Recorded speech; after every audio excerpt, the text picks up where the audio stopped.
Okay, so what we're going to look at in this video is the Laplace forward transform of a function multiplied by a Heaviside step function.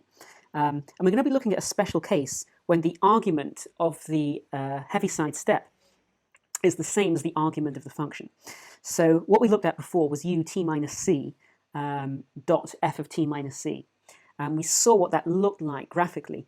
And the reason we did that was so that when we try to understand what the Laplace forward transform is, we can use that mapping to try and figure that out. So if we just have a look at f of, let's do u t minus c. Always have the Heaviside step function first, because that will tell you when the function turns on, of f of t minus c.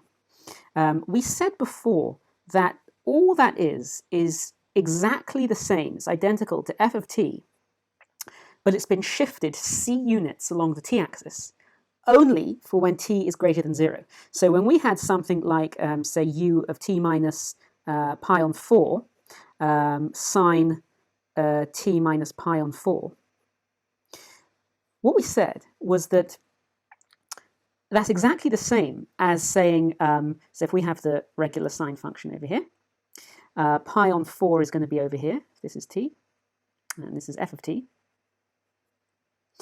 So sine of t minus pi on 4 will kind of look something like this. And u t minus pi on 4, with the product of the second wave that I've just drawn, is going to be this. It's going to be 0, 0, 0 all the way up until this point, and then it's going to turn on over here. Okay, just like that. And it's a little bit unclear with the two. I used a different color, but it's kind of going to be this thing, and then it's going to be this thing over here, like that. If we were just to write sine of t minus pi on 4, then it's going to be sine of t minus pi on 4 for all values, from a negative infinity to positive infinity. So it's kind of going to go like this all the way over here. So when we say that u of t minus c, f of t minus c, is the same as f of t with a c shift for t is greater than 0, what we mean is that the function has shifted c units along the t-axis, but only for when t is greater than 0 originally. So when t was greater than 0 originally, the function was over here. Now we shift that c units along, starting from 0, because 0 was the starting point when t was greater than 0 originally. So I hope that's a little bit clear. So if we look at trying to understand, say, the Laplace transform of u t minus c, f of t minus c, well, let's just first of all put that into the definition of Laplace, which is the semi-infinite integral between positive infinity and 0 of the function, which in this case is u t minus c f of t minus c, e to the minus st dt. So that looks quite scary at first. But if we try and imagine what this means, ut minus c f of t minus c, we can try and use some kind of a clever substitution. So let's think about this. If we have, let's say, how are we going to do this? Let's think about this. If we just have the function of f of t minus c dotted with e to the minus st, then we know that that's going to be the entire function. It is going to be f of t minus c, but for all values. And we know from the definition of Laplace that we're only interested in the integrand between positive infinity and 0.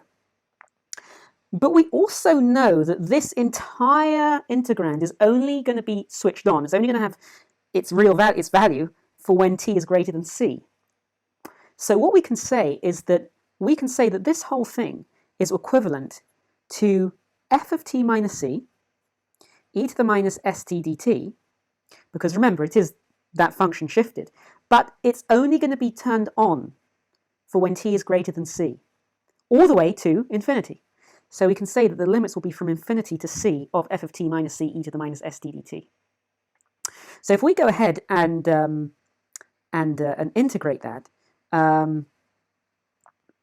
we should be able to get an expression for the Laplace forward transform of ut minus c f of t minus c.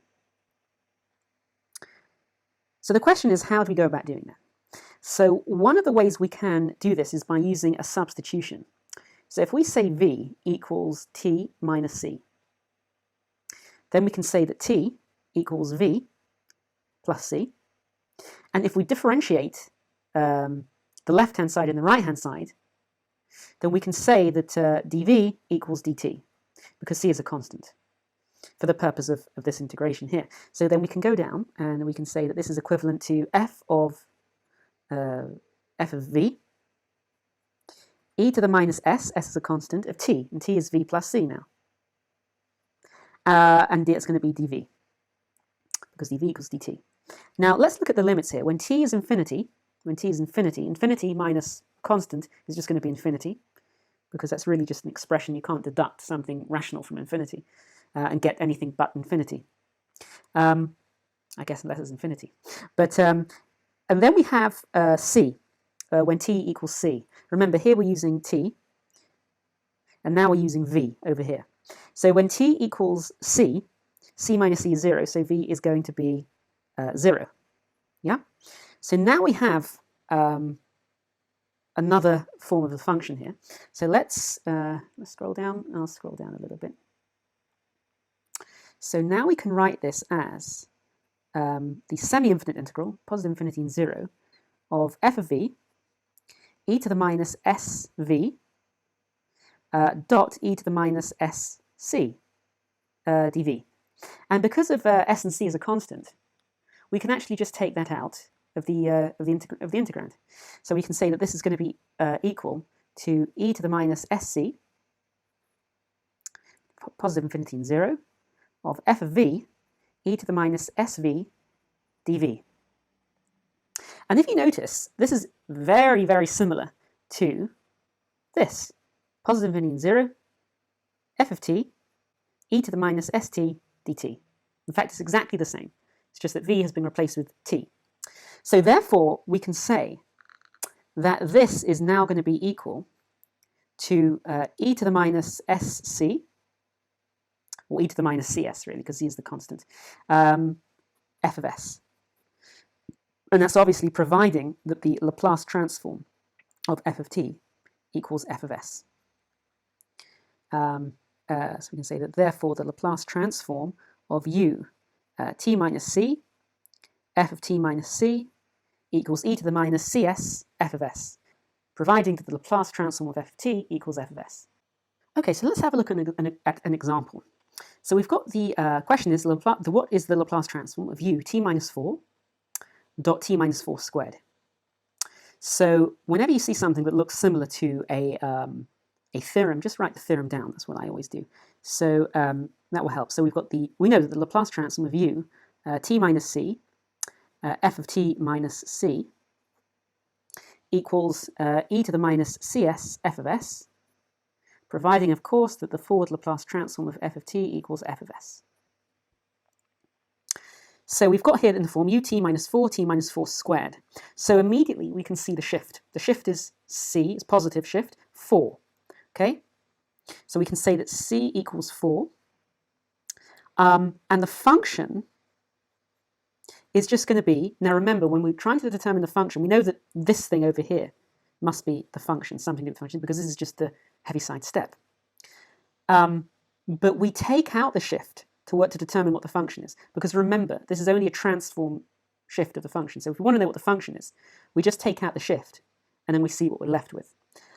Because this combination, as we've seen before, is just a description of when the function is turned on, which is when t equals 4 in this case.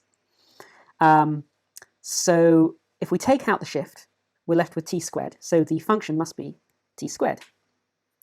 And that implies that the transform of f of t, the forward transform, is going to be, remember this is a t to the n, which gives n factorial on s to the n plus 1.